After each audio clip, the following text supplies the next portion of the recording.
Au cœur palpitant des montagnes du Michoacán, où chaque auban baumait l'air de la promesse terrestre de la pluie et de la douce fumée du bois de chauffage, vivait Julian, un paysan dont l'esprit était aussi profondément ancré que les champs de maïs qu'il cultivait. Ses journées commençaient bien avant que le soleil n'illumine l'horizon de ses teintes pourpres, plonger dans une routine incessante, puiser l'eau au puits, nourrir ses quelques poules, dresser sa fidèle mule, puis, jour après jour, se perdre dans les sillons interminables de son champ de maïs. Julian n'avait jamais connu l'opulence. Chaque grain qu'il tirait de la terre suffisait à peine à nourrir sa bien-aimée Teresa et ses deux petites étoiles, Mariana et Tonito. Les dettes envers le magasin du village l'étouffaient, et les nuits s'éternisaient souvent, le regard fixé sur le toit de tôle, l'écho de l'angoisse résonnant, comment survivrait-il au mois suivant? Mais Julian possédait une richesse invisible, inépuisable, un cœur inébranlable, toujours prêt à partager jusqu'à son dernier souffle le peu qu'il avait. Ce matin-là, une rafale de vent glacial dansa parmi les feuilles sèches, tissant des présages de froid. Julian portait un panier rempli de goyaves, joyaux de douceur et d'arôme, fraîchement cueillis sur l'arbre de son jardin. Alors qu'il empruntait le chemin de terre sinueux en direction du marché, un bruit étouffé arrêta ses pas, un sanglot. Il se figea, le front plissé par la concentration, tendant l'oreille. Ce n'était pas le murmure familier de la rivière ni le croassement rauque des corbeaux. C'était une plainte humaine, profonde, déchirante. Au détour d'un chemin, son regard tomba sur une femme assise près d'un rocher imposant. Sa robe, d'un bleu délavé et simple, se fondait dans le châle qui couvrait sa tête penchée. Elle pleurait en silence, les mains dissimulant son visage. Julian hésita. Au village, on murmurait des dangers de la route, des voleurs déguisés. Mais quelque chose chez cette silhouette, enveloppée d'une tristesse palpable, le touchait profondément. « Bonjour, madame. Vous allez bien ?» demanda-t-il prudemment, serrant le panier contre sa poitrine. La femme leva à peine le visage. Ses yeux, rougis par les larmes, brillaient d'une lueur mystérieuse, comme s'ils détenaient des secrets ancestraux. Elle ne répondit pas immédiatement, elle se contenta de l'observer. Et dans ce regard, Julian ressentit un étrange mélange de tristesse et de tendresse. « J'ai faim » murmura-t-elle finalement d'une voix à peine audible. Julian regarda son panier. Il ne portait que peu de choses, quelques goyaves, destinées à être vendues pour acheter du riz et du savon. L'image de ses propres dettes, de la pauvreté de son foyer et de la faim de ses jeunes enfants lui traversa l'esprit. Mais, comme un écho lointain, les mots que sa mère lui avait murmurés d'innombrables fois durant son enfance résonnèrent, « Ce que tu partages avec le cœur, Dieu le multiplie. » Sans une seconde d'hésitation, il cueillit 3 goyaves, les plus grosses et les plus mûres, et les lui offrit. « Ce n'est pas grand-chose, madame, mais elles sont sucrées. Prends-les, elles te feront du bien. » La femme reçut les fruits d'une main tremblante, les porta à son visage, huma leur parfum enivrant et laissa échapper un soupir qui libéra un fardeau invisible. En croquant dans la première, une larme roula sur sa joue, non plus de douleur, mais d'une profonde gratitude. « Merci, paysan. Que le ciel te rende le double. » Julian sourit timidement en se grattant la nuque. « Pas besoin de me remercier. Si j'en avais plus, je te les donnerais avec plaisir. » La femme le fixa, comme si elle voulait graver chaque trait de son visage dans sa mémoire. Puis, d'un geste serein et d'une dignité inexplicable dans son humble apparence, elle se leva. « Les chemins sont longs et les fardeaux lourds, dit-elle, mais vous n'êtes pas seul, même si vous le pensez parfois. » Un frisson parcourut l'échine de Julian.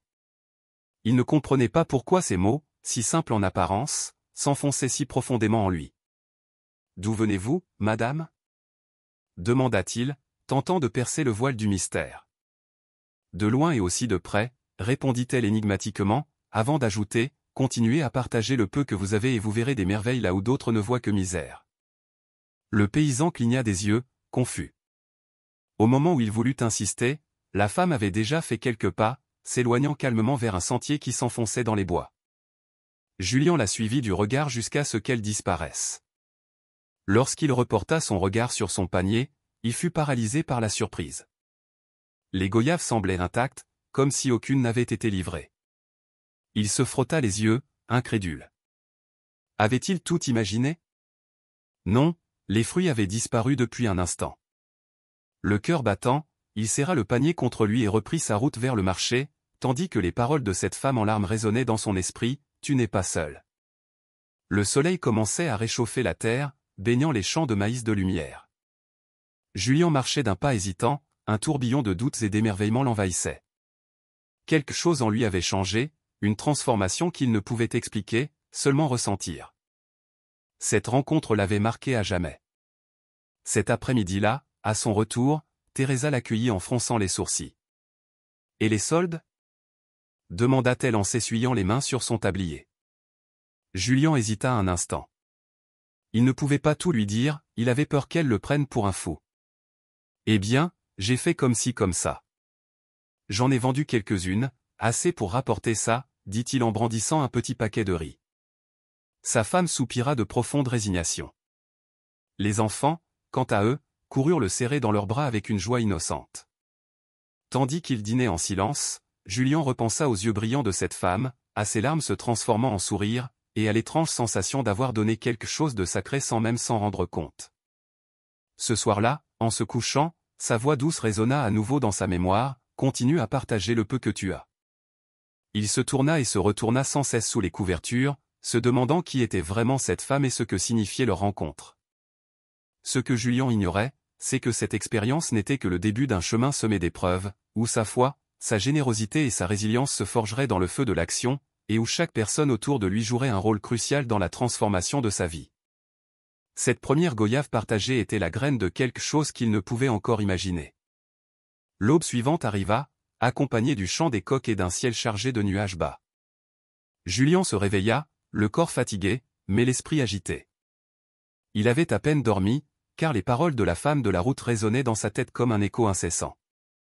Teresa remarqua son air distrait tandis qu'elle faisait chauffer du café dans la cafetière noircie. « Tu te sens bizarre, Julien ? Tu te sens malade ?» demanda-t-elle en versant 2 cruches en terre cuite. « Non, femme, j'ai la tête pleine de choses, » répondit-il en évitant son regard. « Alors concentre-toi sur l'essentiel. Nous avons déjà des dettes envers l'épicier, et les enfants ont besoin de chaussures neuves pour l'école. Si nous ne vendons pas bien ce mois-ci, je ne sais pas ce que nous allons faire. » Les mots de Teresa pesaient sur son cœur. Elle avait raison. La vie à la campagne était une lutte constante contre la pauvreté et le temps. Julien soupira, but une gorgée de café et enfila ses bottes usées pour aller au champ.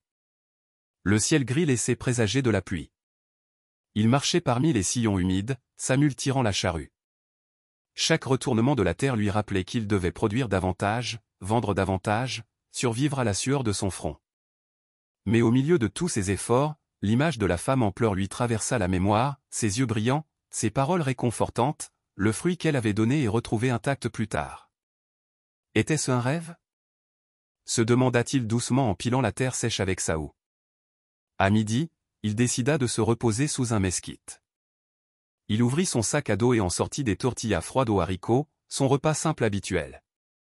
Avant même d'en prendre la première bouchée, il entendit des pas s'approcher. C'était son voisin, don Rogelio, un homme d'un certain âge, maigre et bronzé. « Bonjour, Julien. Comment va le travail ? » demanda-t-il en ajustant son chapeau.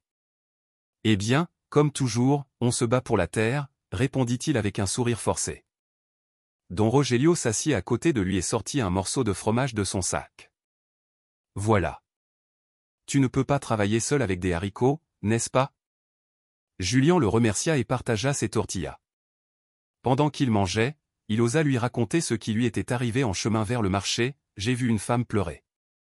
Je lui ai donné des goyaves, et puis, quand j'ai regardé le panier, il n'y en avait plus. » Don Rogelio le regarda sérieusement, mâchant lentement. « Et comment était cette femme ? » Elle était vêtue simplement, avec un châle. Ses yeux semblaient briller, et elle m'a dit que je ne suis pas seul. Le vieux paysan resta silencieux quelques secondes.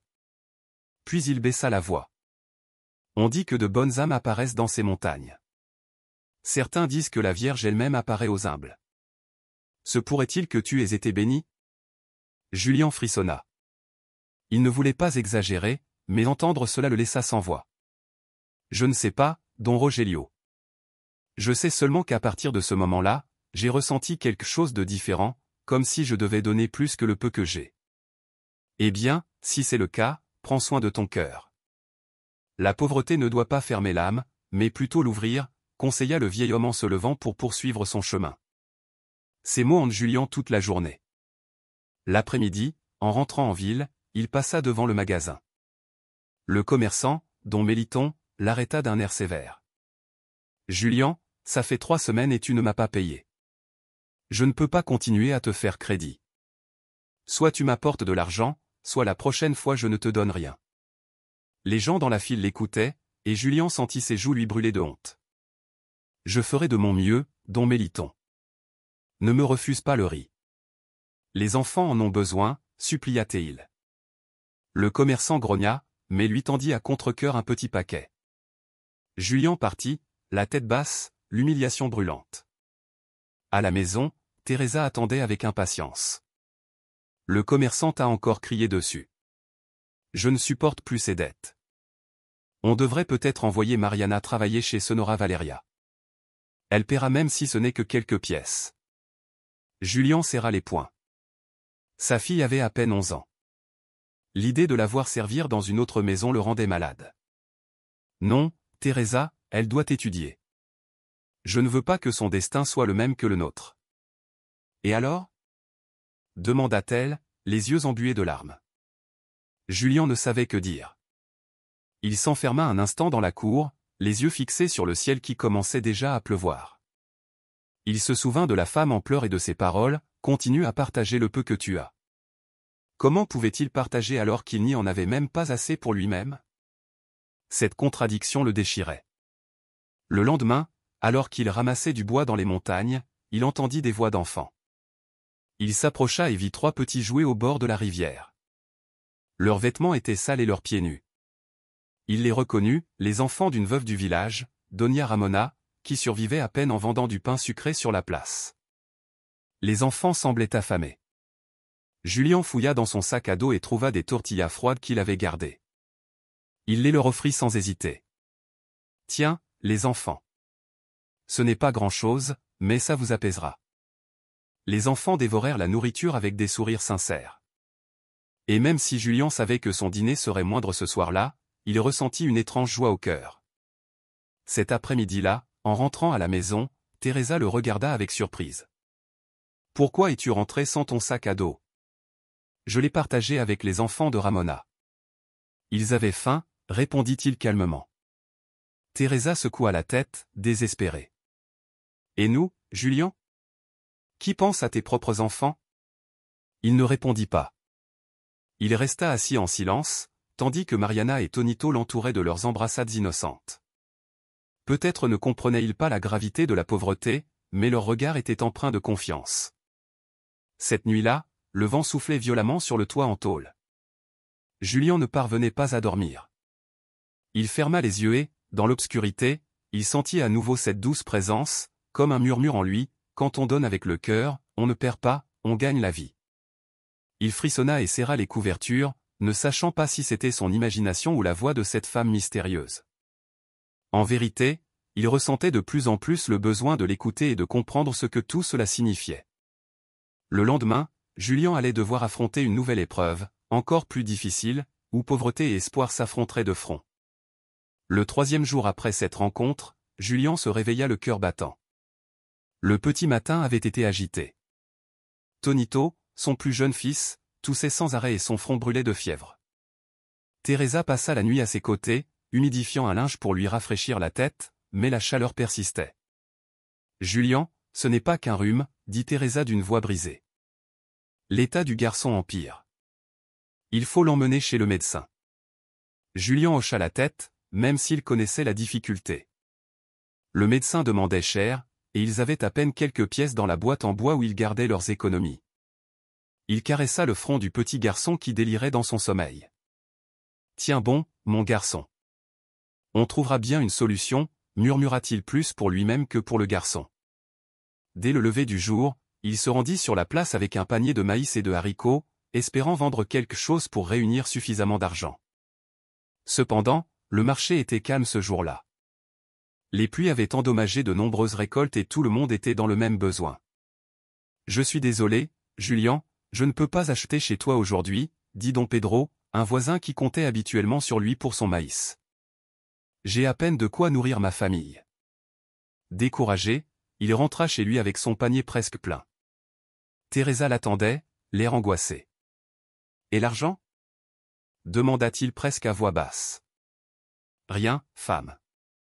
Les gens sont comme nous. » Teresa fondit en larmes, se couvrant le visage. Julien la serra dans ses bras, impuissant.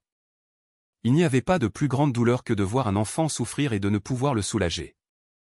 Cet après-midi-là, il décida de demander de l'aide au père Miguel, le curé du village. Il se dirigea vers l'église, un simple bâtiment en pierre avec une cloche rouillée. Le prêtre le salua calmement. « Qu'est-ce qui t'amène ici, mon fils ?»« C'est mon Tonito, père. Il a une forte fièvre, et nous n'avons pas d'argent pour le médecin. » Le père Miguel le regarda avec compassion. « L'église n'a pas grand-chose, Julien, mais je peux te donner un peu des médicaments qu'ils ont donnés la semaine dernière. Peut-être que ça t'aidera. » Il lui tendit un petit flacon et des pilules emballées dans du papier. Julien le remercia chaleureusement. « Que Dieu te bénisse, père. » En partant, il remarqua 2 femmes murmurant près de la porte de l'église. Ce Julien distribue sa nourriture et se met ensuite à mendier. « Quelle irresponsabilité » dit l'une. « Ils disent qu'il a rencontré une femme étrange dans les montagnes. Il raconte probablement des histoires pour attirer l'attention, ajouta l'autre. Julien serra les dents, faisant semblant de ne pas entendre. Elle rentra rapidement chez elle, le flacon serré à la main. Ce soir-là, on donna le médicament à Tonito. Sa fièvre baissa un peu, mais le garçon était encore faible et pouvait à peine parler. Teresa s'allongea près de lui et lui caressa les cheveux. « Julien, qu'allons-nous faire s'il ne va pas mieux ? Fais-moi confiance. »« Dieu ne nous laissera pas seuls, » répondit-elle, se souvenant des paroles de la femme en larmes, mais se demandant secrètement s'ils étaient vraiment seuls ou si tout cela n'était qu'un mirage causé par son épuisement. Le lendemain, Julien partit au travailler au champ, même si son cœur lui disait de rester avec son fils. Alors qu'il labourait la terre, il sentit une présence tout près. Il tourna la tête et aperçut au loin la silhouette d'une femme portant un châle, marchant entre les sillons. Il courut vers elle, mais à son arrivée, il ne trouva que des empreintes de pas qui se fondaient dans la boue humide. Il resta planté là, haletant, certain que la silhouette était la même qu'il avait aperçue au bord de la route. De retour à la maison, il trouva Mariana en pleurs. « Papa, Tonito ne veut rien manger. » Julien entra dans la pièce et vit son fils encore plus pâle.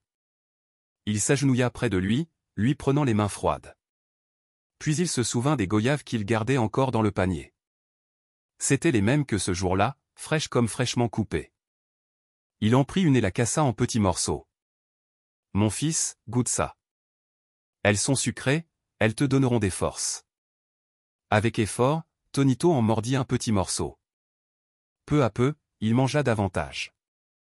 Julien, stupéfait, vit son visage reprendre des couleurs. Teresa le remarqua aussi et resta silencieuse, les larmes aux yeux. « D'où vient ce fruit » demanda-t-elle, surprise.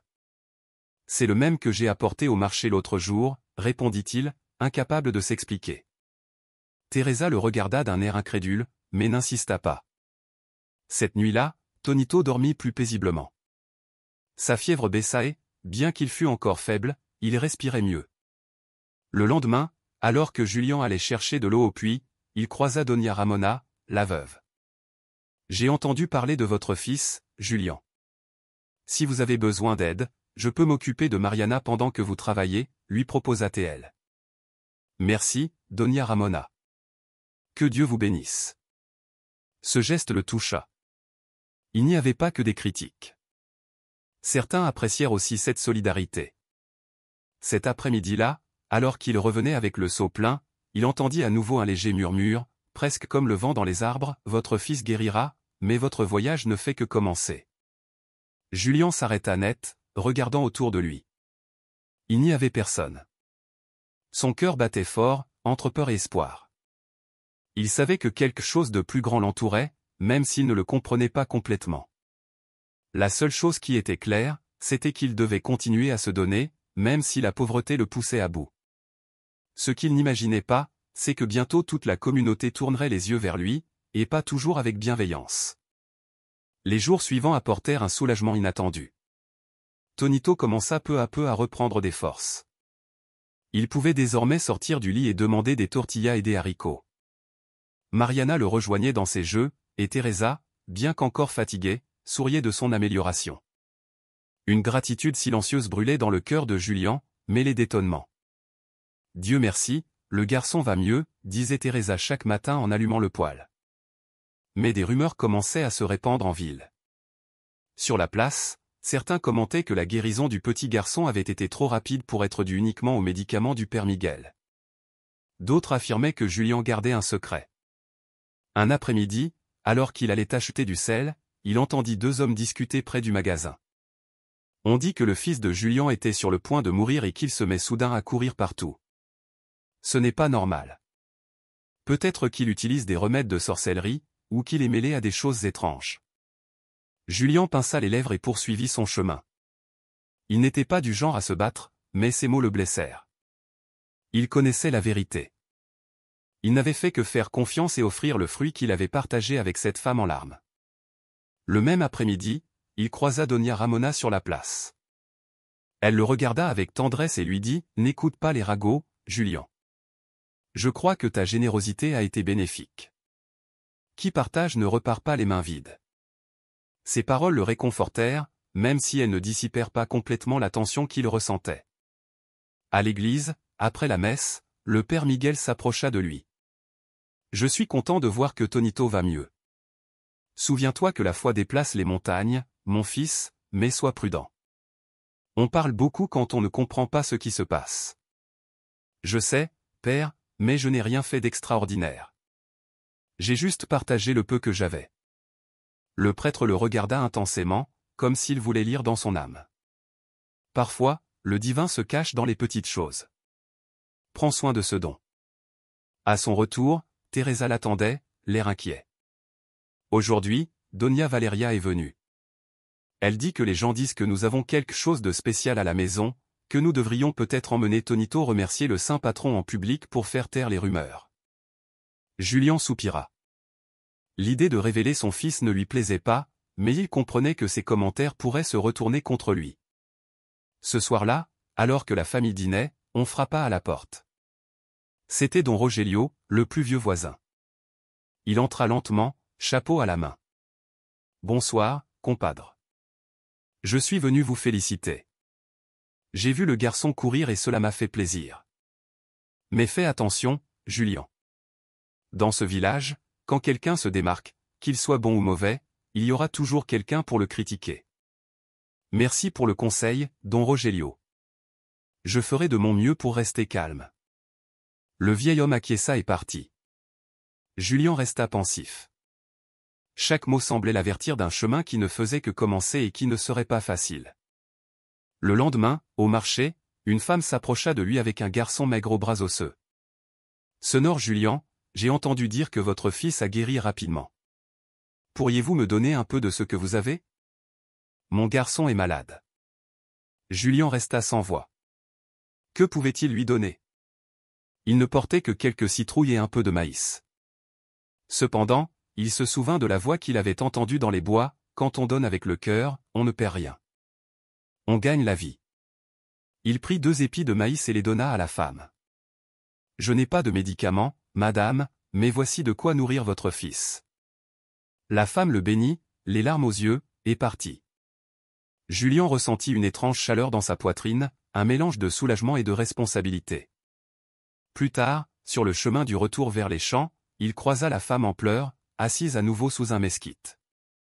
Cette fois, elle ne pleurait pas, elle le regardait avec sérénité. « Tu continues à donner, même quand tu manques. C'est ce dont le monde a besoin, » dit-elle doucement. Julien s'agenouilla, surpris. « Qui es-tu? Pourquoi apparais-tu et disparais-tu » La femme sourit légèrement. « Je suis celle qui écoute les chagrins et multiplie le peu. Ne me cherche pas dans la richesse ou le bruit. Je suis dans le silence des cœurs qui s'ouvrent. » Avant qu'il puisse en dire plus, elle disparut dans la lueur de l'après-midi. Julien resta à genoux, tremblant. De retour à la maison, Teresa remarqua son expression différente. « Tu as encore cet étrange regard, Julien.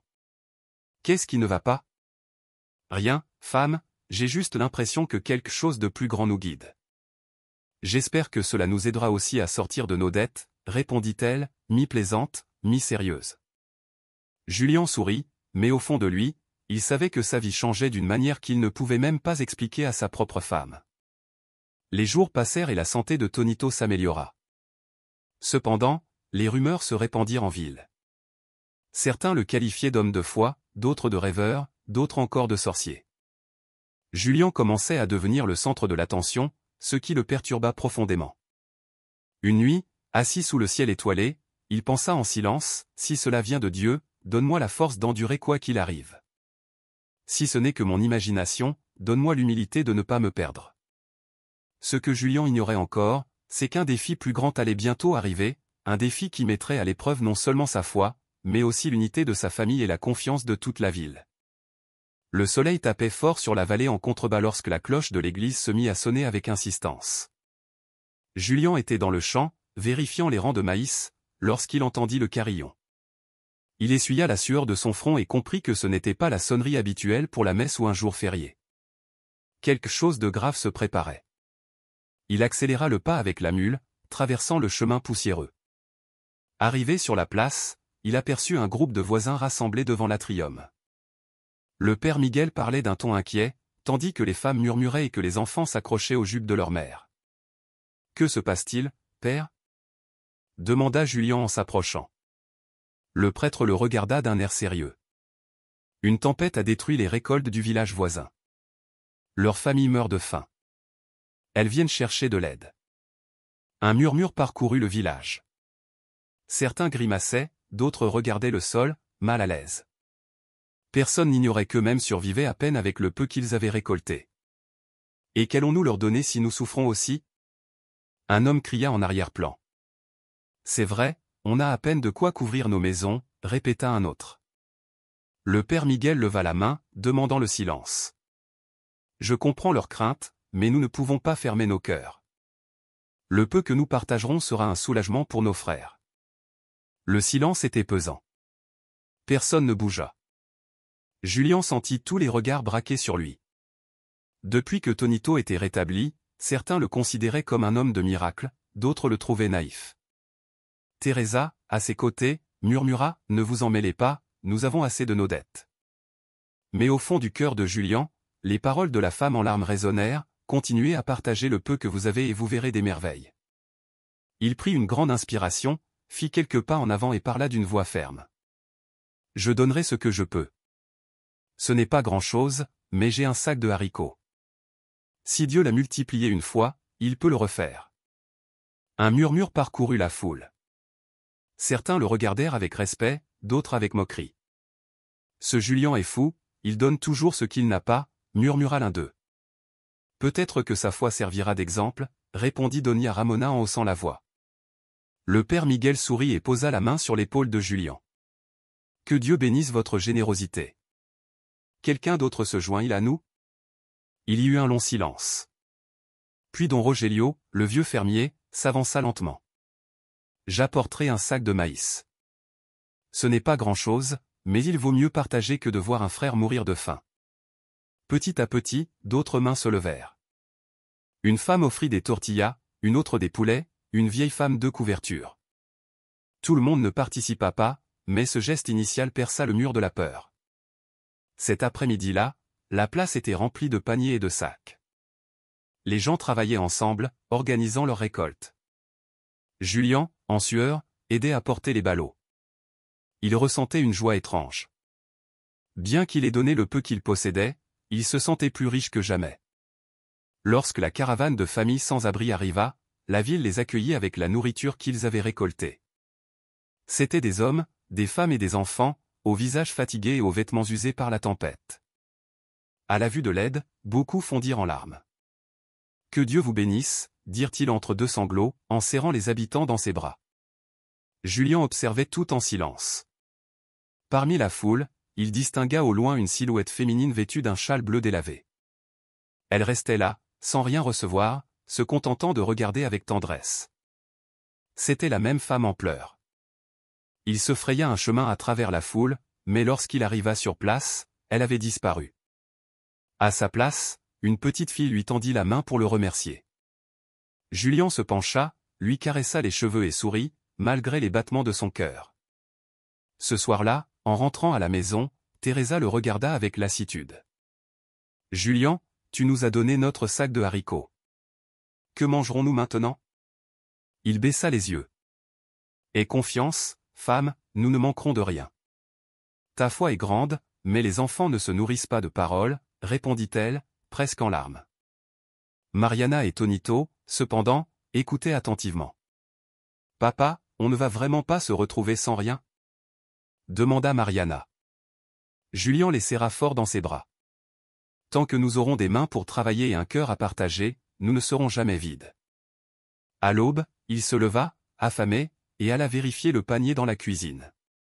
À sa surprise, il trouva à l'intérieur une poignée de goyaves fraîches, même s'il n'y avait pas d'arbre en saison. Il resta immobile, les larmes aux yeux. « Merci, Seigneur, » murmura-t-il, comprenant que la promesse de la femme était toujours vivante. Le lendemain, alors qu'il apportait les goyaves au champ pour les partager avec les enfants de Doña Ramona, un groupe d'hommes l'arrêta sur la route. C'étaient des voisins, menés par un certain Esteban, connu pour sa nature dure. « Dis donc, Julien, » dit Esteban en croisant les bras, « on parle de toi. Certains disent que tu es un saint, d'autres que tu es un sorcier. On veut savoir ce que tu fais vraiment. » Julien déglutit. Il n'était pas du genre à faire des discours, mais il répondit calmement. « Je ne fais que partager le peu que j'ai. Si ça met les gens mal à l'aise, je suis désolé. » Esteban le regarda avec dédain. « Bon, tu ferais mieux de ne pas mêler la ville à tes étrangetés. On ne veut pas d'ennui. » L'atmosphère devint tendue, mais don Rogelio apparut soudain et se plaça près de Julien. « Laisse-le tranquille. Depuis quand aider les autres est-il un problème ?» Esteban renifla et s'éloigna en marmonnant des menaces. Julien soupira, soulagé. Il savait que les critiques ne cesseraient pas, mais il savait aussi qu'il ne pouvait renoncer à ce qu'il ressentait au plus profond de son cœur. Ce soir-là, assis sous le ciel étoilé, il se remémora la scène sur la place. Les gens unis, les enfants souriant, la femme au rebozo observant en silence. Il comprit que le véritable miracle ne résidait pas dans la multiplication des fruits, ni dans la guérison soudaine, mais dans la capacité des gens à s'ouvrir à l'amour dès que quelqu'un faisait le premier pas. Tandis que le vent soufflait doucement, il entendit à nouveau cette voix intérieure, « La graine que tu sèmes chez les autres te reviendra multipliée. » Julien ferma les yeux et, pour la première fois depuis longtemps, s'autorisa à rêver d'un avenir où la pauvreté ne serait plus synonyme de désespoir, mais de solidarité. Ce qu'il n'imaginait pas encore, c'est que bientôt l'épreuve viendrait non pas de l'extérieur, mais de chez lui. L'aube apportait un air lourd. Teresa se déplaçait dans la cuisine avec des mouvements saccadés, frappant la vaisselle plus que nécessaire. Julien l'observait depuis la porte, sachant que quelque chose se tramait en elle. Les enfants, sentant l'atmosphère tendue, restèrent silencieux. « Voulez-vous que je vous aide à préparer le café ?» demanda Julien, essayant d'apaiser l'atmosphère. « Non, » répondit Teresa froidement. « Ce que je veux, c'est que vous arrêtiez de donner notre nourriture. » Le coup était direct. Julien baissa les yeux et se frotta les mains. « Teresa, ce que j'ai donné n'était pas un caprice. Il y avait des familles affamées. » Elle l'interrompit en haussant la voix. « Et nous ? N'avons-nous pas faim nous aussi ? Ne sommes-nous pas aussi une famille dans le besoin ?» Mariana et Tonito les regardèrent avec effroi. Julien prit une grande inspiration. « Je ne veux pas que mes enfants grandissent en croyant qu'il faut fermer son cœur à la douleur des autres. Et je ne veux pas qu'ils grandissent pieds nus et sans avenir, » répondit Teresa, les larmes aux yeux. La foi ne remplit pas l'estomac, Julien. Un silence pesant régna. Les enfants se serrèrent dans les bras, cherchant du réconfort. Julien ressentit un pincement au cœur. Il aimait sa femme et savait qu'elle ne parlait pas par méchanceté, mais par peur. Plus tard, dans les champs, Julien travailla avec acharnement, martelant la terre comme pour lui arracher des réponses. Don Rogelio s'approcha et l'observa en silence avant de parler. « Que as-tu, mon garçon ? On dirait que tu luttes contre la terre elle-même. » Julien laissa tomber la houe et s'assit à l'ombre d'un mesquite. « C'est Teresa, elle dit que ma générosité met la famille en danger. Elle a peut-être raison. » Don Rogelio alluma un cigare et expira lentement.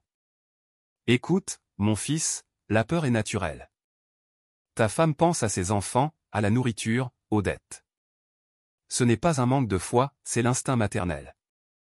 Mais cela ne signifie pas non plus que tu dois fermer ton cœur. Et comment trouver l'équilibre? Demanda Julien, désespéré. En écoutant, non seulement Dieu, mais aussi ta famille. La vraie foi ne divise pas, elle unit. Les paroles du vieil homme résonnèrent dans son esprit. Cette nuit-là, Julien essaya de parler à Teresa. Il la trouva en train de raccommoder les vêtements de Mariana à la faible lueur d'une bougie. « Teresa, je sais que tu es fatiguée de tout ça. Moi aussi, mais j'ai besoin que tu me fasses confiance. » Elle le regarda, les yeux rougis. « Ce n'est pas que je n'ai pas confiance, Julien, c'est que ça me fait mal de voir les enfants mourir de faim pendant que tu donnes le peu que nous avons à des inconnus. » Julien s'agenouilla près d'elle. « Ce que nous donnons nous revient d'une manière ou d'une autre. Tu n'as pas vu comment Tonito a été guéri? Tu n'as pas vu les goyaves dans le panier? » Teresa resta silencieuse. Elle avait vu, oui, mais son cœur refusait de croire que c'était l'œuvre de quelque chose de divin. Peut-être, ou peut-être une coïncidence, dit-elle doucement. Julien soupira. Il savait qu'il ne pouvait pas la forcer à croire. Les jours passèrent et la tension monta. Au village, certains restaient reconnaissants de l'aide, mais d'autres commençaient à pointer du doigt Julien avec méfiance. Un après-midi, sur la place, Esteban le confronta de nouveau. « Écoute, Julien, c'est bien que tu sois généreux, mais ne viens pas ici te comporter comme un saint. Tout le monde ici est pauvre. N'essaie pas de placer ta famille au-dessus des autres. » « Je ne cherche à être au-dessus de personne, » répondit calmement Julien. « Je fais seulement ce que je ressens. » Esteban renifla et s'éloigna, laissant une trace de menace dans ses paroles. Cette nuit-là, Teresa explosa. « Tu vois, maintenant même les ennuis te cherchent. Que se passera-t-il quand ces hommes décideront de te faire du mal? Que adviendra-t-il de nous? » Julien la serra dans ses bras, même si elle essayait de se dégager. « Je ne permettrai pas que nous manquions de quoi que ce soit. Je te le promets. » « Tes promesses ne suffisent pas, Julien, » murmura-t-elle, brisée. Le silence tomba sur la maison. Un matin, Julien se réveilla en sursaut. Il entendit un léger sanglot dans la cour. En sortant, il revit la femme au châle assise près du puits. « Pourquoi ma femme ne comprend-elle pas? » demanda Julien d'une voix tremblante. La femme le regarda avec tendresse. « Parce que la foi ne s'impose pas, elle se sème. Elle a peur, tout comme toi. Le véritable amour est patience. Et si je perdais ma famille sur ce chemin? Si tu marches dans la vérité, tu ne la perdras jamais, mais tu dois apprendre à écouter avant d'exiger. » Quand Julien cligna des yeux, la femme avait disparu. Le lendemain, il décida d'agir différemment. Au lieu de tout donner d'un coup, il s'adressa à Teresa avant de lui offrir quoi que ce soit. « Aujourd'hui, Ramona est venue me demander du maïs pour faire du pain. Je pensais lui donner un demi-sac, mais je voulais te demander ce que tu en penses? » Teresa fut surprise. Pour la première fois, Julien n'agissait pas seul. « Si c'est un demi-sac, tant mieux, mais seulement parce que Ramona nous a toujours aidés, » répondit-elle avec une certaine résistance. Julien sourit. C'était un petit pas, mais un début. L'après-midi même, ils apportèrent le maïs ensemble chez Ramona.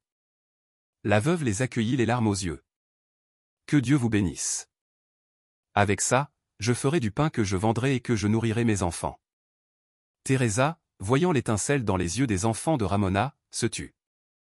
Quelque chose en elle commença à se briser, même si elle refusait encore de l'admettre. Les rumeurs en ville, cependant, continuaient de circuler sans relâche. Certains disaient que Julien avait des relations avec la Vierge, d'autres qu'il était un imposteur. Cette dualité l'épuisait, mais le fortifiait aussi. Un après-midi, de retour des champs, il trouva Mariana en train de chanter un chant religieux tout en pétrissant des tortillas avec sa mère. Le visage de Teresa semblait plus serein. « Peut-être qu'il y a quelque chose dans tes paroles, Julien, » dit-elle presque à voix basse, « mais j'ai encore peur. » Il s'approcha et la serra dans ses bras. « La peur ne se surmonte pas d'un coup, elle prend du temps, et nous ne sommes pas seuls. » Ce soir-là, alors que la famille dînait ensemble, Julien ressentit une chaleur différente dans son cœur. Ce n'était ni un triomphe ni une certitude absolue, mais le début d'une réconciliation. Ce qu'il ignorait, c'est qu'une nouvelle épreuve allait bientôt arriver, cette fois-ci de l'extérieur de la ville, qui mettrait en péril tout ce qu'ils avaient reconstruit dans leur maison. La tranquillité de la ville fut de courte durée. Un samedi après-midi chaud, alors que les gens se préparaient pour la messe, 3 inconnus apparurent sur la place. Ils montaient des chevaux maigres, mais portaient des machettes en bandoulière, et leur visage était dur, hâlé par le soleil et la méfiance. Le murmure se répandit rapidement, des étrangers.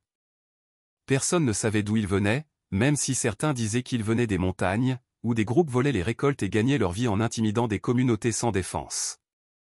Le premier à prendre la parole fut le plus grand, avec un chapeau noir et une épaisse moustache. « Bonjour, compatriotes. Nous venons avec respect, mais aussi avec le besoin. Nous avons entendu dire que vous aviez des réserves de nourriture ici. La tempête nous a laissés sans rien, et nous avons besoin de votre aide. » Les gens se regardèrent, inquiets. Le père Miguel sortit de l'atrium et parla fermement. « C'est une ville humble. Nous avons à peine de quoi survivre. » L'homme au chapeau noir l'interrompit avec un sourire en coin. « Nous ne demandons pas la charité, père. Nous demandons de la solidarité, et s'il n'y en a pas, nous nous rattraperons autrement. » Le silence s'abattit. Certains hommes serraient les poings, mais personne n'osait les affronter. Julian, debout à côté de Teresa et des enfants, sentit son cœur s'emballer. Il regarda autour de lui. Il lut la peur dans les yeux de ses voisins, le tremblement dans les mains des femmes. Le souvenir de la femme au châle résonna dans son esprit, « Tu n'es pas seul, même si tu le penses parfois. » Il prit une grande inspiration, fit un pas en avant et parla d'une voix ferme. « Nous pouvons partager ce que nous avons, mais sans menace. Le peu que nous gardons est le fruit de notre travail, pas le butin des voleurs. » L'étranger le regarda avec surprise, puis avec moquerie. « Et qui es-tu pour faire la leçon ? Je suis un paysan, comme mes voisins. Je sais ce que c'est que d'avoir faim, mais si tu viens avec une machette à la main, tu ne m'en dis pas, tu voles. » Un murmure parcourut la place. Les gens s'agitaient, craignant une explosion de violence. Teresa tira Julian par le bras. « Tais-toi, s'il te plaît, ne les provoque pas, » murmura-t-il, le visage pâle. L'homme au chapeau descendit de cheval et s'approcha lentement. Il le toisa de haut en bas et dit, « Tu as du courage, paysan. » Peut-être trop. Il sortit sa machette de son fourreau, mais ne la leva pas, il la tenait calmement, comme pour jouer sur la peur de tous. C'est alors que don Rogelio, le plus vieux voisin, s'avança à son tour. « Si Julian dit qu'on va partager, c'est parce qu'on va le faire. Personne ne veut de violence ici. » Le père Miguel ajouta, « La maison paroissiale a des céréales qu'on peut donner, et si chaque famille donne un peu, il y en aura assez pour tout le monde. » L'homme au chapeau rangea sa machette et sourit de satisfaction. « C'est comme ça que j'aime ça. L'unité. Demain, on reviendra chercher ce qu'on a récolté. » Ils firent demi-tour et s'éloignèrent au trot, laissant derrière eux un nuage de poussière et une ville tremblante d'incertitude. Cette nuit-là, une dispute éclata chez Julian. « Tu es un imbécile !» s'exclama Teresa, le visage ruisselant de larmes de fureur. « Ils auraient pu te tuer sur le champ. Et que voulais-tu que je fasse ? Baisser la tête ? Oui, si cela te sauve la vie, à quoi bon ton courage si tu nous laisses orphelins ? » Les enfants écoutaient en silence, effrayés. Julian sentit sa gorge se serrer. Il savait que Teresa avait raison dans sa peur, mais il savait aussi que rester silencieux aurait été pire. Ce matin-là, il se leva pour prendre l'air. Le village était silencieux, les maisons closes. Il s'assit près du puits et murmura au ciel, « Seigneur, je ne comprends pas. Tu me demandes de partager, mais maintenant les hommes viennent nous prendre de force. Comment distinguer la justice de l'injustice ? » Il sentit une douce brise caresser son visage. Lorsqu'il se retourna, il revit la femme au châle, debout près du goyavier qui poussait près de sa terrasse. « La justice ne cède pas à la violence, » dit-elle calmement. Mais la violence ne se combat pas non plus par la violence. Elle se partage librement, non par peur. C'est là toute la différence. Julian la regarda d'un air suppliant. « Et s'il ne nous laissait pas le choix ?» Elle sourit, ses yeux brillants comme un feu dans l'obscurité. « Le choix existe toujours. La foi n'annule pas le danger, elle l'illumine. En un clin d'œil, la femme disparut, laissant derrière elle un doux parfum de fleurs sauvages. Le lendemain, toute la ville se rassembla sur la place. Chaque famille apporta un peu de son grain de maïs, de haricots, de tortillas, et même du poulet. Le père Miguel rangea les tas tandis que des murmures emplissaient l'air. Et si les étrangers prenaient tout et revenaient en chercher davantage? Demanda quelqu'un. Et s'ils nous attaquent quand même? Ajouta un autre. C'est alors que Julien prit la parole. Si nous donnons par peur, nous serons toujours liés. Si nous donnons par choix, nous serons libres. Il ne s'agit pas d'obéir aux menaces, mais de décider d'être généreux, même quand cela semble impossible. Certains le regardèrent avec méfiance, d'autres avec espoir. Don Rogelio acquiesça silencieusement. À leur retour, les étrangers aperçurent le tas de nourriture sur la place. L'homme au chapeau sourit de satisfaction. C'est comme ça que j'aime. La semaine prochaine, on repassera. La tension fut immédiatement palpable, mais Julien s'avança. Attendez une minute. Ce que nous donnons aujourd'hui, c'est notre décision, pas parce que vous l'avez ordonné. Si vous venez demain pour exiger, vous ne trouverez rien. Le silence était total. Les étrangers échangèrent un regard. L'homme au chapeau le regarda froidement. Tu as du cran, paysan. Crois-tu que ta foi puisse nous arrêter? Pas ma foi, mais l'unité du peuple, répondit Julien avec fermeté. Le père Miguel, s'appuyant sur sa canne, prit alors la parole. Ces gens ne seront pas esclaves de la violence.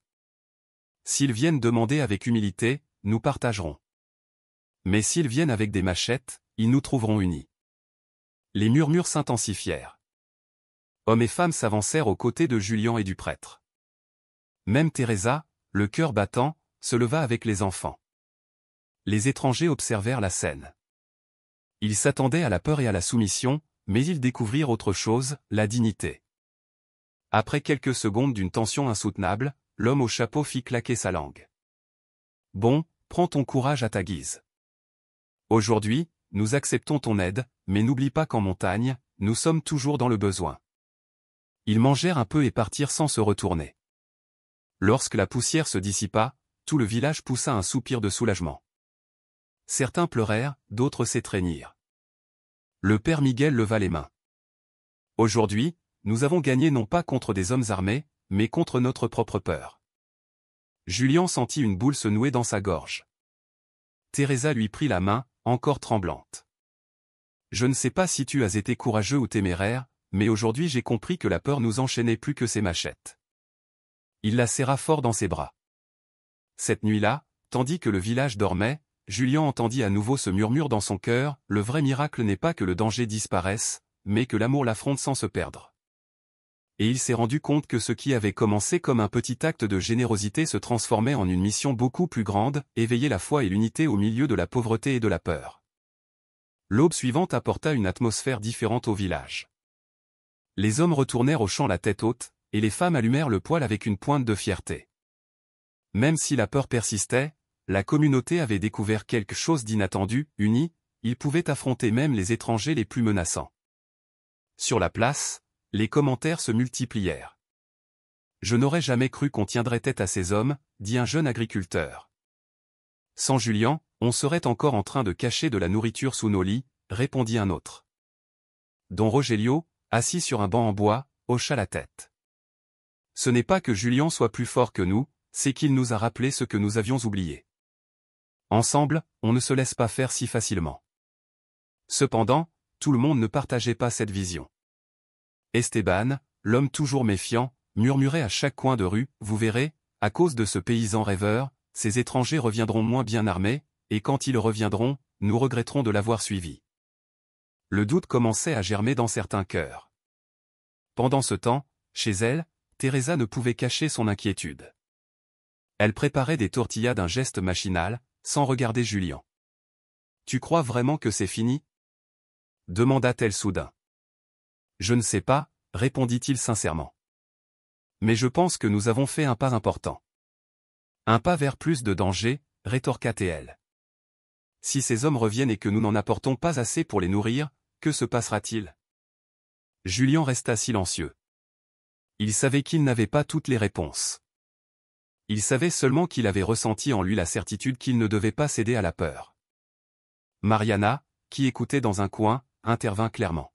« Maman, quand tout le monde s'est rassemblé sur la place, je n'ai pas eu peur.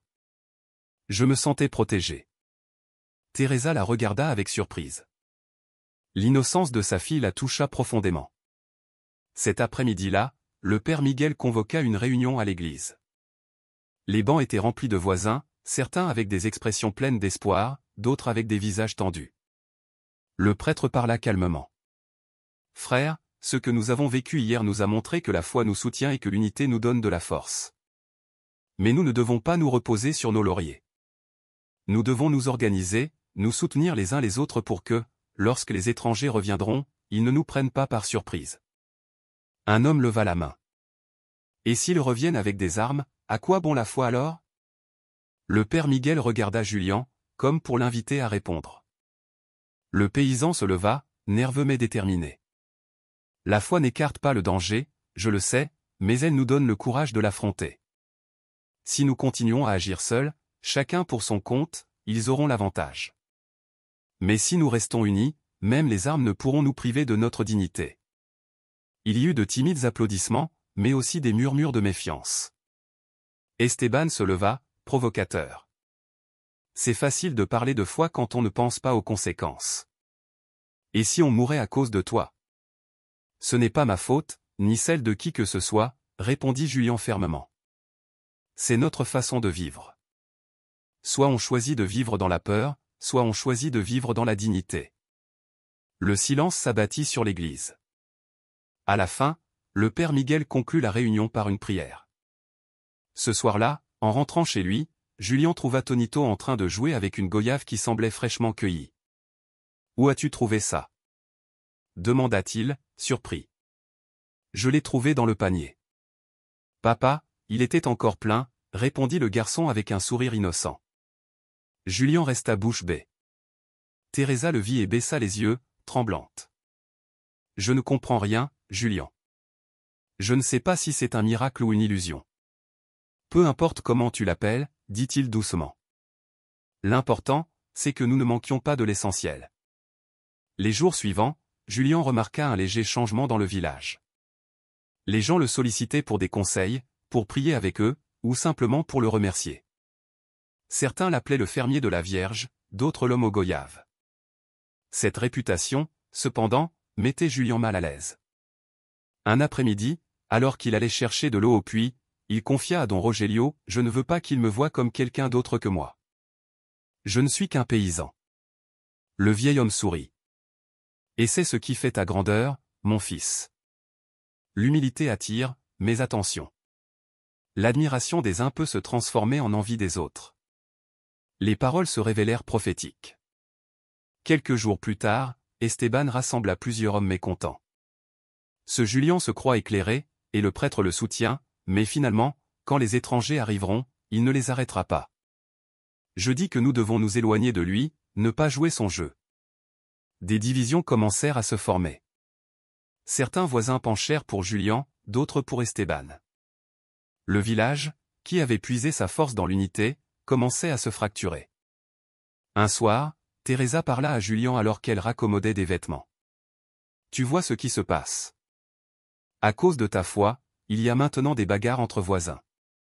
Je ne sais pas si cela vient vraiment de Dieu. » Il lui prit les mains, pleines de points de suture et d'épuisement. « Ne me regarde pas, Teresa. Regarde ce qui se passe quand on partage. Regarde Tonito, qui est guéri. Regarde Mariana, qui n'a plus peur. » Elle ne répondit pas, mais ses yeux se remplirent de larmes. Le lendemain, Julien partit tôt au champ. Alors qu'il marchait parmi les sillons, il entendit à nouveau ce murmure si particulier, « La division est plus dangereuse que la pauvreté. Votre tâche n'est pas d'être admiré, mais d'unir. » Il s'arrêta, la peau irritée. Il savait que c'était la voix de la femme du rebozo, même s'il ne la voyait pas. Cet après-midi-là, il prit une décision. Il alla de maison en maison, parlant à chaque famille, non pas comme un chef, mais comme un voisin. « Ne suivez pas mon exemple par obligation, dit-il. Faites ce que votre cœur vous dicte. Je n'ai pas réponse à tout. Je sais seulement que la vie est plus légère lorsqu'elle est partagée. Certains écoutèrent avec gratitude, d'autres froidement, mais peu à peu, la tension se dissipa. Sur la place, à la fin de la journée, le père Miguel rassembla à nouveau tout le monde. Julien s'adressa directement. Ne me suis pas. Je ne suis pas plus que toi. Restons ensemble, oui, car ce qui nous soutient n'est ni un homme ni un miracle, mais la foi qui habite chaque cœur. Les mots résonnèrent avec force, même ceux qui avaient douté furent touchés. Esteban, cependant, resta silencieux, les bras croisés. Cette nuit-là, Julien rêva de la femme au châle. Il la vit sourire, tenant une corbeille de fruits. Tu as semé, paysan, mais souviens-toi que la récolte n'est pas toujours immédiate. Le vrai fruit est dans ce que tu ne peux pas encore voir. À son réveil, Julien ressentit une étrange paix, mais il savait aussi que l'épreuve la plus difficile restait à venir, car les étrangers n'avaient pas disparu et la ville restait divisée entre l'espoir et la peur.